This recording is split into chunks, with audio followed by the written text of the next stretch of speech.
Bonjour à toutes et à tous et merci d'être avec nous, comme tous les mardis à 19 h pour ce live. Cette semaine, je souhaiterais vous parler de notre communauté urbaine, Grand Paris Seine-et-Oise, GPSCO. D'abord, un peu d'histoire. Cette collectivité, issue de la fusion de 6 intercommunalités du nord des Yvelines, dont celle des deux rives de Seine, appelée la CA2RS, dont faisait partie Verneuil, a vu le jour, comme vous le savez sans doute, le 1er janvier 2016. Elle s'étend sur un immense territoire de 500 km² et réunit plus de 410 000 habitants répartis dans 73 communes, ce qui en fait la plus grande communauté urbaine de France. Pour l'administrer, 141 conseillers communautaires issus de l'ensemble de ces 73 communes qui forment donc le conseil communautaire. La ville de Verneuil-sur-Seine compte pour sa part 4 représentants. À son origine, cette création répondait à la volonté de l'État et des élus locaux de constituer un ensemble de grande envergure. GPSCO était conçu comme un outil de coopération, de mutualisation, d'animation et de coordination au service du développement du territoire. Mais que fait réellement GPSCO et quelles en sont les compétences? Depuis le début, 54 compétences ont été attribuées à cette intercommunalité, réparties, pour faire simple, en 3 domaines. D'abord, l'aménagement du territoire, qui regroupe tout ce qui est aménagement et urbanisme, par exemple le plan local d'urbanisme intercommunal ou les permis de construire. L'habitat, autrement dit toutes les demandes de logement social, accueil des gens du voyage, hébergement d'urgence et spécifique, PLHI, le plan local de l'habitat intercommunal, par exemple. Mais également les mobilités, les pistes cyclables, les parcs de stationnement, et plus globalement la politique de la ville sur les 73 communes, avec notamment le renouvellement urbain des quartiers classés prioritaires. Deuxième grand bloc, le développement et le cadre de vie, qui recoupe des réalités très différentes. D'abord tout ce qui est culture et sport, la gestion des équipements comme le gymnase François Pons au niveau de la piscine, pas du gymnase qui pour le coup est bien pour la commune. Le développement économique, l'environnement, autrement dit tout ce qui est lié à l'agriculture et à une partie de la biodiversité. Le tourisme, la transition énergétique et le développement durable. Et puis un troisième bloc lié à tout ce qui est qualifié de services techniques. Ces services techniques recoupent des réalités encore une fois très différentes. D'abord tout ce qui est espace public et voirie, autrement dit les travaux d'aménagement et de rénovation, l'entretien, le nettoyage de la voirie et de l'éclairage public. Mais également tout ce qui est lié aux déchets, la commande de bac, la collecte des déchets, le tri et la réduction des déchets, la gestion des déchetteries et des ressourceries. Et puis enfin tout ce qui est lié à l'eau et à l'assainissement. 6 ans après la création de GPSO, quelle est la situation de notre intercommunalité? À Verneuil, il suffit de regarder l'état de la voirie, des passages piétons, ou encore de faire un état de la réduction de moitié de la collecte des déchets, pour ne citer que ces domaines qui sont sans doute les plus remontés, en tout cas médiatiquement et sur les réseaux sociaux, pour s'en faire en tout cas une idée. Tout cela a une explication. Pourquoi en est-on arrivé là? Parce que les finances de GPSCO sont aujourd'hui exsangues. Comment on l'explique? Cela principalement pour 2 raisons. D'abord, il faut assumer le fait que la CU-GPSCO, elle est mal née. En 2016, lorsque 6 communautés d'agglomération ont été fusionnées pour créer cette plus grande intercommunalité de France, qui s'étend donc du Mantois à Poissy, les arrangements fiscaux scellés ont rendu l'intercommunalité structurellement déficitaire. Deuxième raison, la mauvaise gestion de GPSCO entre 2016 et 2020 a très largement aggravé la situation. Malgré ce faux départ, les choses ont évolué depuis 2020, avec notamment un accord obtenu autour d'un nouveau pacte fiscal, une optimisation dans la gestion des services et l'abandon de grands projets, par exemple, à Poissy, l'abandon du concept du musée Le Corbusier. Mais objectivement, ces efforts restent insuffisants, ou du moins ils ne sont pas suffisants, vu la faillite ou la quasi-faillite de notre intercommunalité. Au regard de l'urgence pour éviter cette faillite, et par conséquent éviter une mise sous tutelle, le Conseil communautaire a voté jeudi dernier l'instauration d'une taxe foncière intercommunale sur les propriétés bâties de 6%. Cette nouvelle taxe va permettre à la CU de récolter près de 40 millions d'euros supplémentaires en intégrant la revalorisation des valeurs locatives. Et cela aura pour effet, très concrètement, d'augmenter dès cette année les impôts locaux de 210 € en moyenne pour les propriétaires d'un appartement et de 260 € en moyenne pour les propriétaires d'une maison, sur l'ensemble des communes du territoire, les 73 communes, dont, bien sûr, Verneuil-sur-Seine. Sans cette hausse de fiscalité, soyons clairs, GPSCO serait en faillite. Et ce ne serait d'ailleurs pas à l'avantage des contribuables, car cette faillite ne signerait même pas la mort de la CU. Le préfet aurait juste et simplement le droit alors de fixer lui-même un taux de fiscalité, certainement encore plus élevé que ceux votés jeudi. Et en complément, de stopper tous les investissements, voirie, déchets, gestion de l'eau, assainissement, ce qui est évidemment impossible. Alors avait-on vraiment le choix ?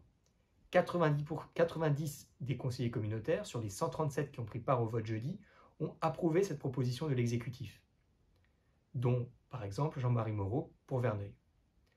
Avec mes adjoints, Olivier Melsens et Carole Godard, nous avons décidé pour notre part de nous abstenir. Pourquoi ? Parce que nous n'avons pu nous résoudre à voter cette hausse d'impôts qui met le voile sur les erreurs du passé, sans pour autant préparer l'avenir.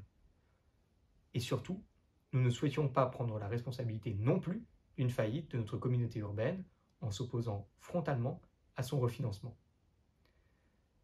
Si on en est arrivé là, c'est d'abord parce que notre communauté urbaine a été mal gérée depuis sa création.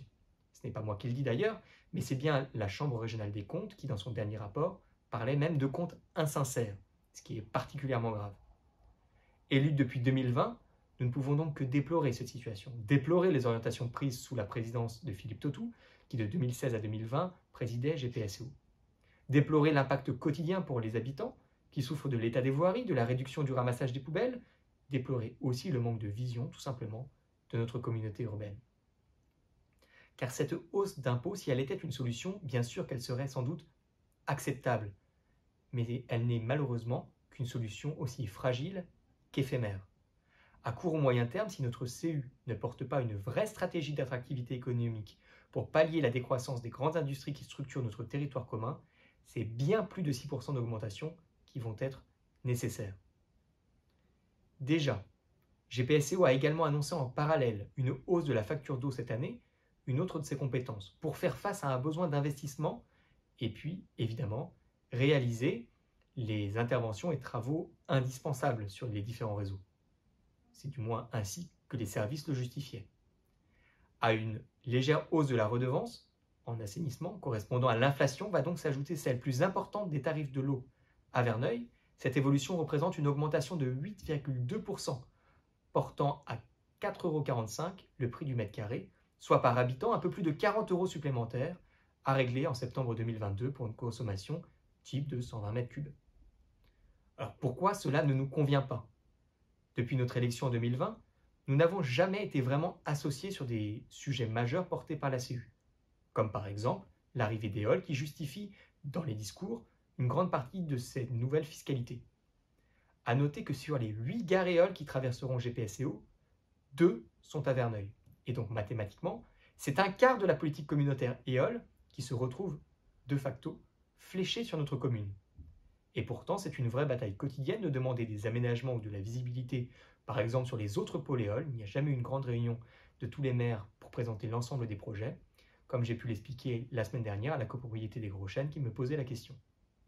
Même si de premières bonnes nouvelles devraient pouvoir être présentées d'ici cet été, c'est donc malheureusement souvent sans la GPSCO ou à côté de la GPSCO que nous sommes obligés de travailler parce que nous n'avons pas de visibilité sur ces grands projets qui expliquent pourtant cette hausse demandée et votée de la fiscalité. De même, si les estimations voirie pour 2022-2026 sont financièrement bonnes pour notre commune, et je m'en réjouis, résultat d'ailleurs de nos négociations, elles restent largement insuffisantes au regard de vos retours et de l'état de nos voiries. Sur le mandat, nous avons en effet obtenu une promesse d'investissement voirie de 1 679 000 € et une promesse d'investissement dans nos éclairages publics de 1 100 000 €.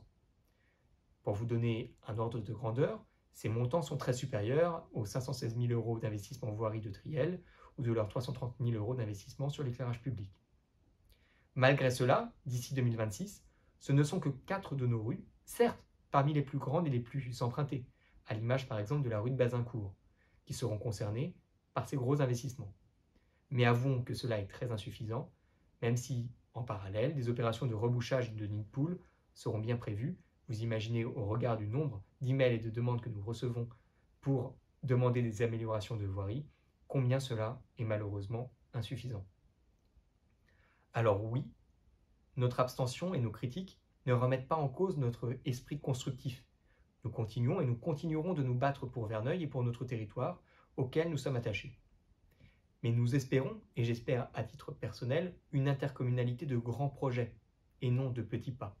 Alors bien sûr, maintenant que cette fiscalité est votée, reste à voir si nous aurons notre retour sur financement, si nous aurons, au-delà de ces investissements, de vrais projets qui structureront notre territoire et en particulier notre ville, puisque c'est GPSCO évidemment qui devra notamment financer nos poléoles, nos voiries, mais également les pistes cyclables, puisque Verneuil fait partie du plan vélo le long de la Seine, et puis pour relier nos futurs bâtiments du futur collège en 2026 au boulevard André Malraux. Tout cela pour vous dire qu'il me semblait essentiel de pouvoir vous faire ce petit point d'information pour remettre les points sur les i, à la fois pour expliquer notre position au dernier conseil communautaire, expliquer également pourquoi nous souhaitions pas voter ce taux d'impôt la semaine passée, mais au-delà, expliquer notre vision et comment nous souhaitons travailler main dans la main avec notre intercommunalité. Ce n'est pas une abstention sanction, mais bien une abstention sous forme d'attente. Nous sommes désireux et nous attendons un vrai projet pour GPSCO, un vrai travail collaboratif, et je me réjouis, parce que je n'en doute pas, pouvoir faire ce travail avec les élus de notre territoire. Si vous avez des questions ou des remarques liées à GPSCO, à l'ensemble de ces activités, puisque j'entends souvent sur les réseaux sociaux des personnes dire « Oui, mais le maire dit toujours c'est la faute à GPSCO, il devrait assumer », le plus simple évidemment reste de poser des commentaires sur cette vidéo et j'y répondrai directement. Mais en effet, la mairie ne doit pas remplacer les services de notre CU. Et donc très souvent, oui, lorsqu'il s'agit de problématiques de voirie, lorsqu'il s'agit de problématiques de poubelles, je suis obligé de renvoyer vers les services de la CU, ce qui ne veut pas dire que nous ne remontons pas systématiquement toutes vos demandes. Et d'ailleurs, peut-être pour finir sur une bonne nouvelle, demain soir, c'est la voirie de la rue Claire qui sera entièrement refaite. Vous savez que c'était l'une des voiries les plus abîmées de la ville, ce qui s'explique par les passages de bus à proximité de la gare. Il y aura donc pendant quelques heures, malheureusement, la fermeture de cette voirie, mais c'est une bonne chose pour tout le monde puisque cela permettra de mieux sécuriser ce quartier, ce carrefour et plus globalement l'accès à la gare. Sur cela, je vous remercie, je vous dis à la semaine prochaine, 19h toujours, pour une autre vidéo et un autre échange et un autre thème. Mais d'ici là, je vous souhaite une excellente semaine et reste à vos dispositions, évidemment, par email sur maire@verneuil78.fr, directement ici sous cette vidéo, ou encore une fois, comme tous les dimanches, à 11h sur le marché. Bonne semaine.